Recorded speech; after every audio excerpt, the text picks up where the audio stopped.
Morgan Dreano, bonjour. Bonjour. Vous êtes le gérant du groupe Dreano Immobilier, 6 agences Century 21 à Rennes, Saint-Jacques-de-la-Lande, Laval Agglomération, Laval Centre, Combourg, Cossé-le-Vivien. Et vous êtes aussi en cours de développement dans l'ouest de la France.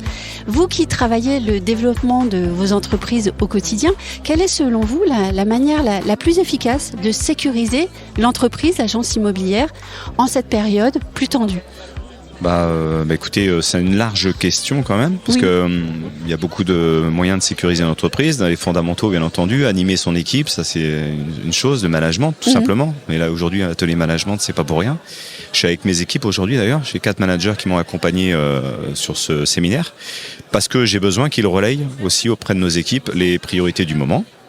Et donc les priorités du moment ou les fondamentaux du moment dans un marché qui est un peu bouleversé, c'est les clients tout simplement, comme toujours, sauf qu'on avait un petit peu oublié nos bases, nos fondamentaux pendant ces périodes qui étaient faciles, j'ai envie de dire, de l'immobilier, comme d'autres activités. Il n'y a pas que l'immobilier, mais en tout cas c'était facile, donc on a oublié. Alors à juste titre, c'est pas la faute forcément de nos équipes, de nous, mais on s'est oublié. On s'est oublié sur des fondamentaux de service client, et de vraiment faire notre métier qui était de rechercher un bien, parce que c'était tellement facile aujourd'hui. Non mais le bien venait. Exactement. Donc aujourd'hui c'est de rechercher un bien pour un client qui vient nous voir en agence et dit voilà, aidez-moi, j'ai besoin d'acheter un bien, on fait une découverte, ils ont un projet. Le but, c'est de répondre à leur projet le plus proche possible, bien entendu. C'est jamais complètement la feuille de route qu'ils ont au départ. Vous savez comment c'est. Des fois, faut presque pas les écouter, parce que vous savez, il y a quand même des exigences qu'on peut pas réaliser. Mais en tout cas, quand on a réussi à comprendre leur projet et on a réussi à avoir une adéquation en termes de budget aussi, c'est ça qui est important, avoir tout de suite le bon budget, les aider aussi, parce qu'ils n'ont pas forcément vu un banquier. Le banquier, il n'est pas disponible tout le temps et le banquier ne donne pas tout le temps non plus un budget comme ça en claquant un doigt. Donc nous, on sait aussi les orienter là-dessus. Donc nous, notre rôle aujourd'hui, nous, ça nous permet bien entendu de travailler nos fondamentaux et donc de sécuriser quelque part, j'en reviens à cela, et de sécuriser notre business qui est aujourd'hui l'intermédiaire entre un client soit acquéreur ou locataire, et un vendeur ou un bailleur. Voilà, c'est à peu près cela aujourd'hui, si on peut résumer. Donc nous, on travaille bien entendu sur la première tranche qui est la transaction vente. Ça, je vous en ai parlé. Mais il y a aussi d'autres services, notamment la gestion et la location, sur lesquels on a beaucoup travaillé depuis quelques années, notamment chez Century 21 au niveau France. J'en suis le premier convaincu, et moi je l'ai développé, c'est d'avoir un portefeuille de clients bailleurs, qui sont donc investisseurs et qui ont un bien qu'ils souhaitent soit mettre à la location, ou soit parfois d'ailleurs vendre alors qu'ils sont en location.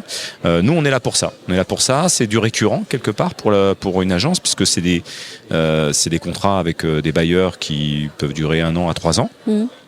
Voilà. Après, c'est tacite reconduction. Et donc, on s'occupe d'eux avec des services qui nous sont propres. Mais justement, alors, quel service ? Alors, la base, c'est de récupérer les loyers. Vous allez dire, l'essentiel, c'est de trouver un locataire déjà. De faire en sorte que le locataire reste le plus longtemps possible pour éviter les turnovers et les pertes de loyer, justement. Le sécuriser aussi avec en apportant des services, notamment liés à l'assurance de loyer impayé, par exemple. Donc ça, on apporte tout ça. C'est aussi de rémunérateur, bien entendu, pour nous, puisque c'est des frais bien entendu que l'on fait facturer aux clients, en vérifiant bien entendu que ça soit fait de manière la plus qualitative possible. Après, il y a d'autres services. Oui, mais est-ce que les services complémentaires sont forcément générateurs de chiffre d'affaires ? Alors, moi j'aimerais. Oui. J'aimerais. Maintenant, aujourd'hui, c'est pas parce qu'il n'est pas rémunérateur directement de visu qu'il ne l'est pas plus tard. C'est-à-dire qu'aujourd'hui, un service peut être complémentaire à un autre service. Je m'explique. La gestion aujourd'hui, un portefeuille de bailleurs, c'est nos futurs vendeurs peut-être aussi. C'est aussi nos futurs apporteurs d'autres affaires. Donc quelque part, c'est pas forcément rémunérateur dans l'instant, mais ça permet de pérenniser une activité. Ça nourrit la synergie. Exactement. Et de sécuriser notre futur. Notre futur, c'est nos futurs clients. Donc, on travaille sur l'extension des métiers pratiqués. C'est ça. On n'a pas évoqué tout à l'heure le métier de syndic, mais c'est une possibilité aussi. C'est une possibilité, oui, tout à fait. Et on travaille la multitude des services proposés. C'est ça. Donc après, dans la multitude des services, j'ai cité la gestion. mais on a aussi de l'apporteur de conseils, qui peuvent être des courtiers en financement, des courtiers en travaux. La gestion de patrimoine. Exactement. Donc ça, c'est aussi chacun le travail en local, avec des gens qui sont en local de proximité dans ces métiers référents. Voilà, donc on s'appuie sur des gens référents avec qui on a confiance, soit par en effet de la rémunération indirecte aussi avec eux, c'est-à-dire c'est l'intermédiation aussi, et on leur fournit un client, donc on leur apporte des affaires. Soit il n'y a pas pour X raisons, mais par contre indirectement, comme j'expliquais tout à l'heure, ça permet de réaliser une vente grâce aux courtiers en travaux ou en financement. Aujourd'hui, le financement est devenu important. Merci beaucoup, Morgane Riano. Merci à vous.